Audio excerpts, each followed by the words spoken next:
आउ शुणिबाकु मिलिबनी ए व्यक्तिंक मधुर कंठस्वर, जहाँको मधुर स्वर मनिषठू आरंभ करी आकाश रे उड़ी जाउथबा पक्षी को बांधि रखुला गीतरे गीतरे। बाटरे जाउथबा बाटोई भी तांकर से मधुर गीत को शुणिया पई किछि क्षण पई अटकी जाउथले, जेपरि मने हुए तांको पई गीत लय ताल पूरा अधूरा। घरे रहउथबा प्रत्येकटी जिनिस जेपरि झुरुची तांको, हेले पेशारे से जणे टेलर व्यवसायी किंतु निशारे संगीत गायक। एपटे निज व्यवसाय पई काम करुथबा बेले गीतरे गीतरे आकृष्ट करिथांती समस्तଙ୍କୁ। हाँ आज्ञा, से आउ कहीं नुहंती, से होउचंती विशोई बजार बहु पुरातन टेलर व्यवसायी तथा भजन नाथ और अत्याधुनिक संगीत गायक भाव में परिचित शेख अहमद। से परिचित चेहरा निज संगीत माध्यम आज निज अंचल पई छाप छाड़ी जाइछंती।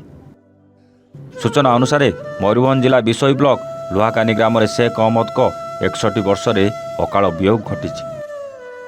शेख अहमद हुसैन गत किछि दिन पूर्वे भुवनेश्वर स्थित किम्स मेडिकल ले ऑपरेशन होई चिकित्साधीन अवस्था थिले।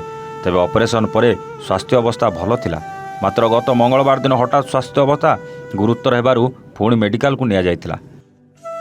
तेबे किम्स मेडिकल ले आईसीयू रे चिकित्साधीन अवस्था थिबा बेले सोमवार भोर 3:30 घटिका समय शेष निश्वास त्याग करथिले। मृत्यु समय तांको निकटरे तांकर मझिया पुओ अमीन और धर्मपत्नी उपस्थित थिले। मंगलवार तांकर मृत शरीर लुहाकानी ग्रामस्थित निज बासभवन को पहुंचवा पर स्थानीय अंचल बहु विशिष्ट व्यक्तिविशेष सहित सारसकोणा विधायक भादव हांसदा, आईनजीवी संजीव महांती समेत बहु मान्यगण्य व्यक्ति बुद्धिजीवी उपस्थित रही मृत शरीर को श्रद्धांजलि देवा सहित शोक संतप्त परिवार को भेटी समवेदना जणाइथिले। स्वर्गत अहमद रायरंगपुर स्नातक पाठ समाप्त करने पर लुहाकानी स्थित डॉक्टर हरिकृष्ण महताब हाईस्कल में शिक्षकता करथिले। परवर्ती समय शिक्षकता छाड़ी से विशोई अंचल सिलाई व्यवसाय प्रतिष्ठान करी सुनामधन्य सिलाई व्यवसायी भाव प्रतिष्ठा लाभ करथिले। अहमद पेशार जड़े व्यवसायी रही बेले गीत गाइबा तांको पई निशा थिला। निकटस्थ अंचल से कौनसी भजन समारोह नचेत कौनसी आध्यात्मिक कार्यक्रम हेले ओडिया हिंदी भजन गीत गान करथांती।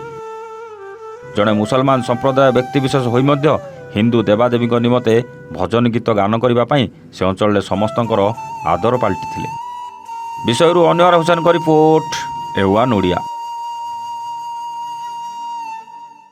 ब्रिलियंट रेज विशुद्ध नड़िया तेल, घन लंबा और पड़ा केशर मूलमंत्र।